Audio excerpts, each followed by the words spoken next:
brothers find it difficult to ask sisters out in church. Welcome to Beyond Becoming with Lansukwe.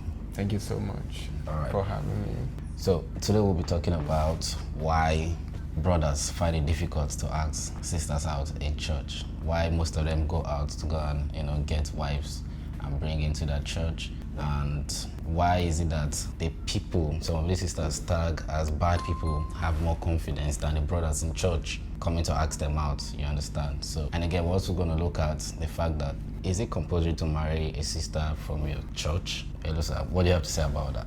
Thank you so much once again. Okay, so I think this thing about marrying a sister from the church, right? I think the major issue is that some people, because of certain things they know about a particular person, right?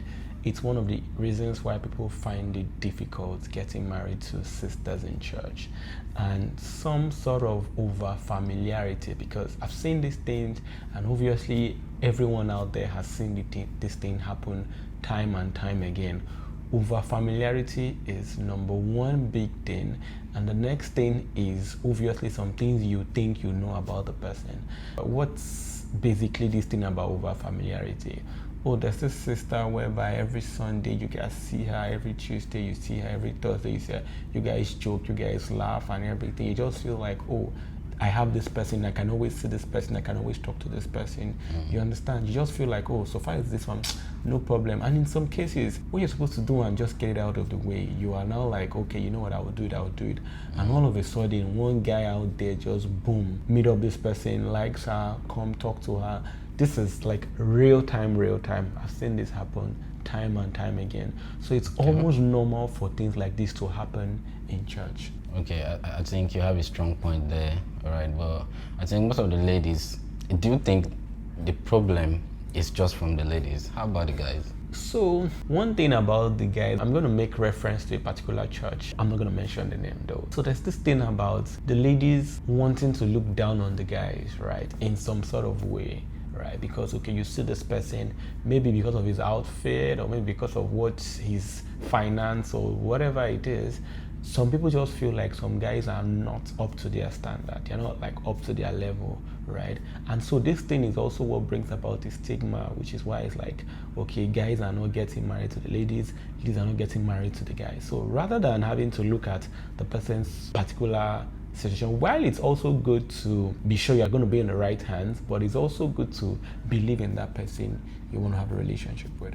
Well, we're just hitting it one by one. Like, you're just going straight to the point, and this is really nice. I think our viewers will get good understanding of the whole thing. Another question is this. I heard some pastors saying you have to marry from your church, all right? Do you think it's wrong that you are not marrying from your church?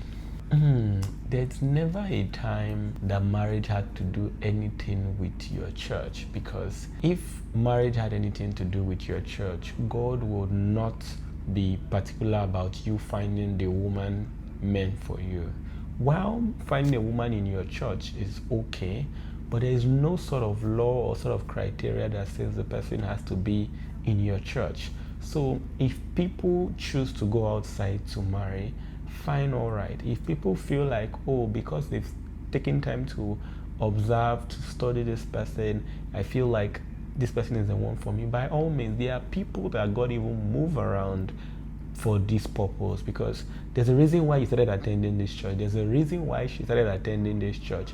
Do you understand? So it's not a situation whereby, oh, you need to get married from your particular church, because 9 out of 10 people would most likely prefer to get married outside than to marry from their church. So I might be wrong, and I stand to be corrected. There is no law whatsoever that says that you should get married to people from your church. Yes, I know people are going to come for me for saying this. Same time, if you feel led to get married to that sister that is in your church, by all means, please do.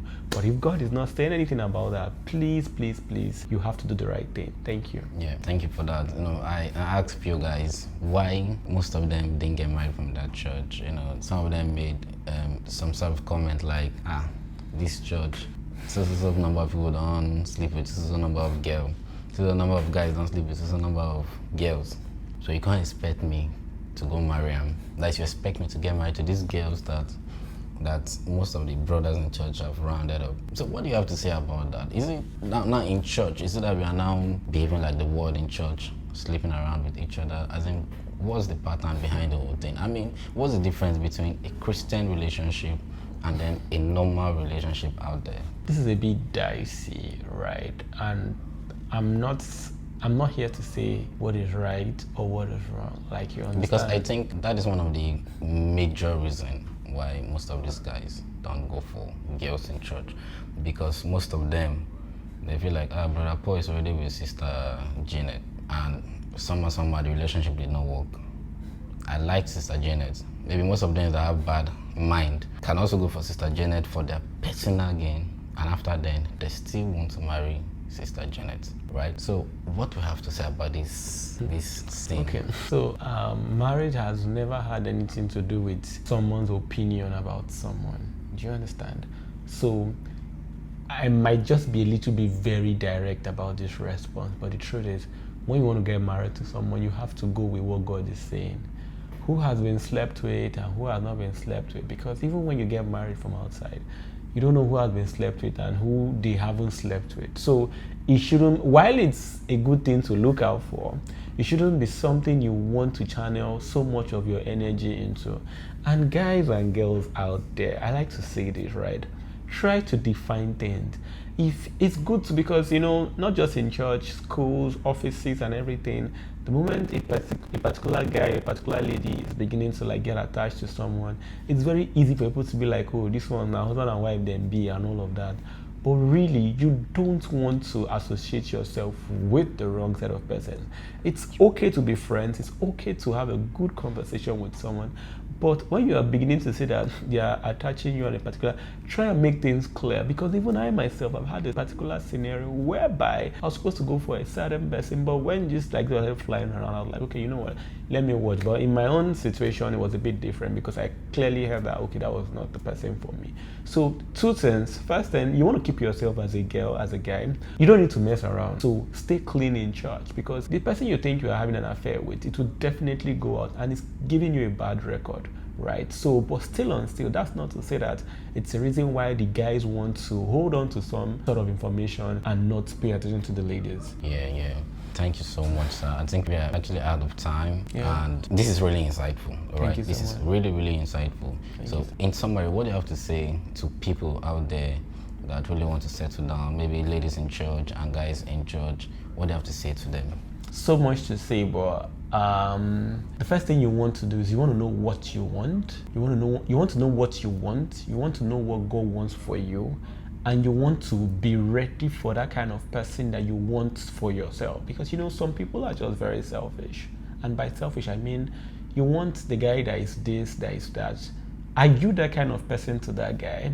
And that's actually what gives birth to so many people not getting married or not being in a proper relationship. He must be this, he must be that. Who are you for yourself? Did anyone tell you that because you want a guy who is earning 6 figures and blah, blah, blah, the guy doesn't want who is earning 5 figures or 4 figures? And there you are, you've not done anything to yourself and you want a particular guy. It will be unfair to the guy after doing this, after doing that, and all of a sudden he now wants to go for someone else, which is why you see the parents, most parents anyways, when they finish taking care of their children to a certain extent and you want to bring up a wife or a husband, they start to look up for backgrounds and all that, because they want the same sort of experience, exposure that they're giving to their child so that they can be able to continue with it. So in summary, if you want something, prepare yourself for that thing, and I pray that God will help us. Thank you. Thank you so much. Thank you for coming.